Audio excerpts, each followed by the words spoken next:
Today, my guest is Erik Nordstrom from Nordstrom. Welcome, Erik. Thanks, Frank. Great to be with you.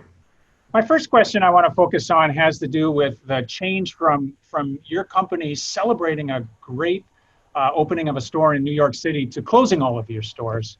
Can you walk us through that roller coaster and how you navigated it? Yeah, it's a lot more fun to open a store. I'll say that. The word unprecedented is gets used a lot with this crisis, but we've been around for 119 years, and we've never had to close all our stores at one time. Not even close. I think with any kind of crisis, there's the initial just having to accept it and getting down about it. Uh-huh. I've been around long enough to know the implications of closing stores, and as your mind goes to that, but pretty darn quickly, I think with everything around the pandemic, it's you can get consumed with the things out of your control, but kind of quickly you pivot to the things within our control. And so for us, it was an e-commerce business. What can we do there? And then a lot of concern about our inventory. We're in the fashion business. Inventory is perishable, and we have a lot of inventory in stores. So fortunately, we've had the capability of filling online orders from our stores for a while. We ramped that up to access that inventory even more. So there was, even with the stores closed, we've had skeleton crews in. But the logistics around that, they're just impacts to the business and a lot of the operational things that we've never experienced before and weren't prepared for and really had to move quickly. Yeah, it's something I wanted to follow up there. Nordstrom has been known for years for their personal care and their personal service. And now we're being asked, don't get within 6 feet of each other, wear a mask, don't shake hands. Can you talk about how you continue to provide that personal care experience without actually being in touch with the person? Yeah, well, I'd start with the customer's definition of service has been changing for quite some time. We really view uh, what's happening right now not as new change, but really an acceleration of the changes that have been in place before. Now, it's a massive acceleration, but we're and service is part of it. Yeah, historically in our business, service was defined by a one-on-one relationship with a great salesperson and a customer, and they could have a 3-hour appointment and then have a dressing room, and that salesperson could connect with that customer and be in a very personal way. That still happens and is still important, but increasingly customers define service in more ways than that. Certainly, speed and convenience is part of it, but in some ways, I think it's the nuance of our business of what we sell. It's not commodities. It's not things that people tend to have a shopping list for and are looking to cross them off as quick as possible. A lot of our business is done with customers who come to us in store or online, and they're not sure exactly what they want. They're interested in something new, but that discovery of newness is a big part of our business. That could be done in person or with a trusted salesperson, or it could be done digitally. And increasingly, what customers want is control. And they don't think about digital and physical, they just think about what they want. And a shopping journey, most shopping journeys now involve both some elements of physical and digital. And so they may start the process online, maybe our website, it may be Instagram, it may be something that kind of inspires a customer to go further. But a lot of customers still like to touch or feel or try on. And certainly the vast majority of our customers, even if they buy online, returns are a natural part of the fashion business. And the vast majority of customers like to do returns, prefer to do returns in store. It's just more convenient than boxing it up and having UPS pick it up. So we need to continue to evolve what personal service means. Obviously, with the conditions we're in right now, it's leaning more on digital elements than before. But It's kind of interesting. We've just started reopening stores, and it's the minority of our stores right now open. Um, and employees have masks on and social distancing, and we've always been about service, which is about respecting customers and developing trust and really being on their side. And these are times for that to really listen to our customer. What do they want from us? What gives them the confidence to come in a store in today's environment and interact with us?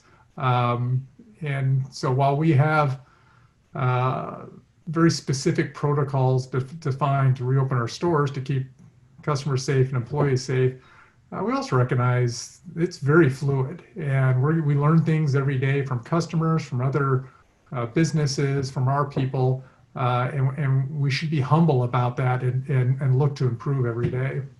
You described, Erik, exactly how I approach the shopping. So I might see something digitally and then go to your downtown store, which is where I do my shopping, and then ask, hey, this is what I want it to look like or feel like. What do you recommend? And so then I get that personal part where they're using their expertise and recommending certain items. I look forward to getting back to that store eventually. We look forward to having you back. Yeah.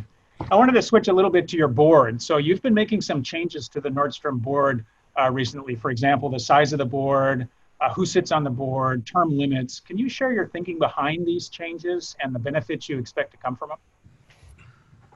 Well, let me start with, we're a public company. We have an independent chair of the board. My brother Pete and I sit on the board.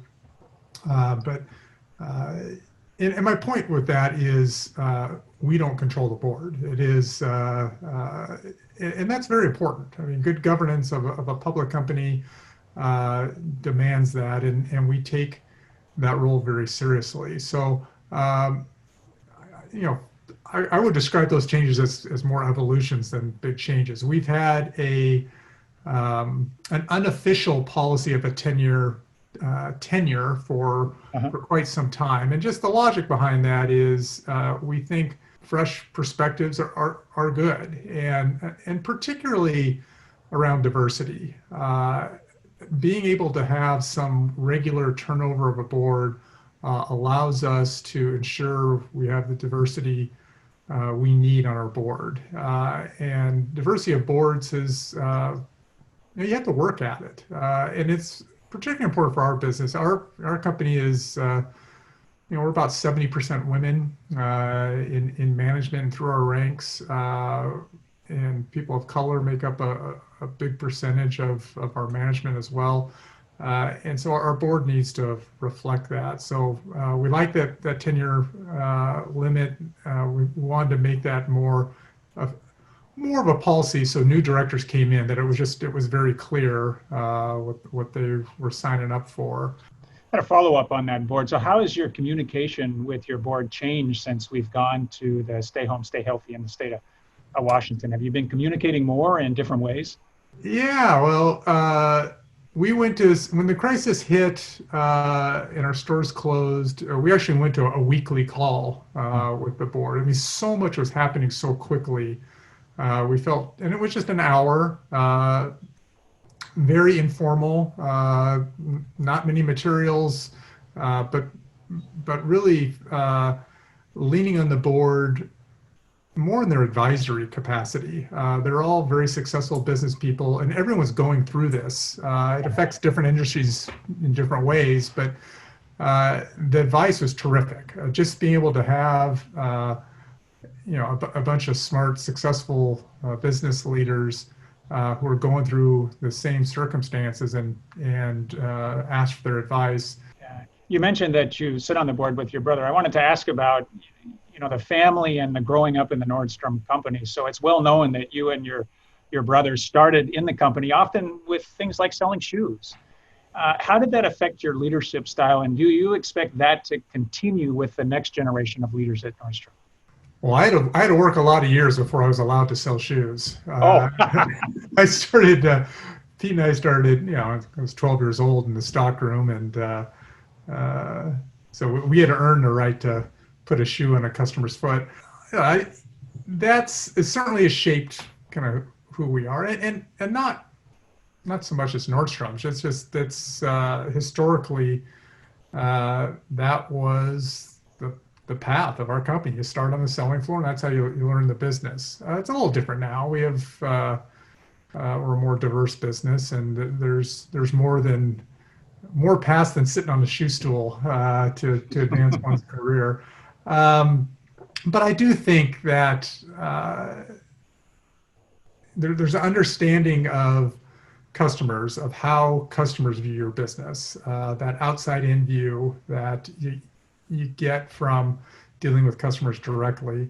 But there's also, we're a big organization. The retail employs a lot of people. We had 70,000 people before COVID hit, and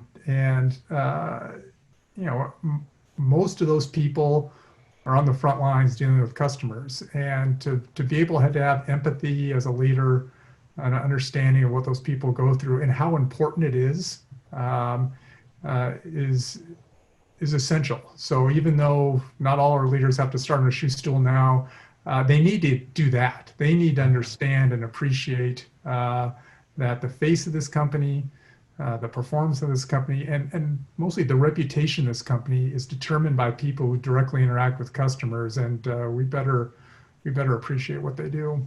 What is the one thing that you're most proud of during your time leading Nordstrom?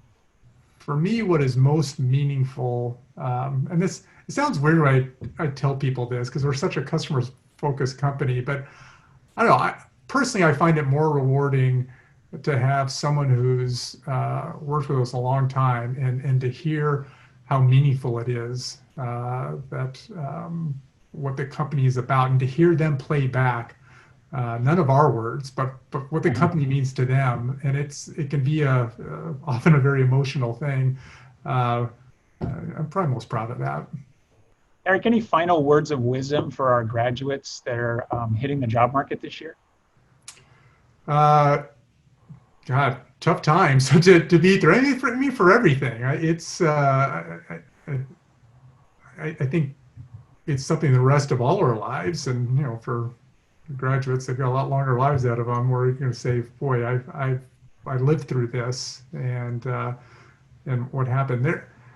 What's interesting about times now is there is opportunity. I mean, it's easy to focus on the negative and the job loss that's happening and the health crisis, and there's some real tragedies out there.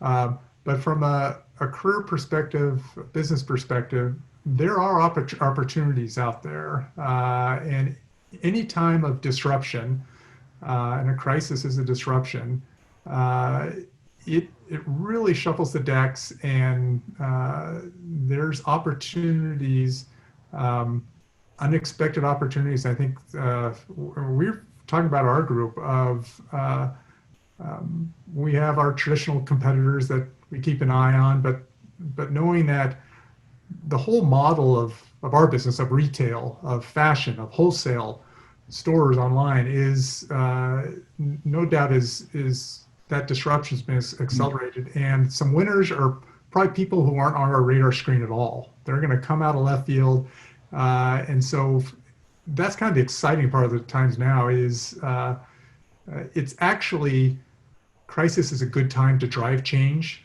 Yeah. You can push harder, you can push further, and I think for people starting their careers to take advantage of that and use their knowledge, their passion, and look for opportunities where they can drive change and know that the status quo is not what I think companies or customers are looking for. If people are in a position and like change, this is a great time for that. Yeah, I think a crisis is a great opportunity where innovation meets opportunity, and you get some unexpected outcomes from that. Absolutely. Erik, thank you very much for joining me today. Frank, always a pleasure. Thank you. Yeah, be safe.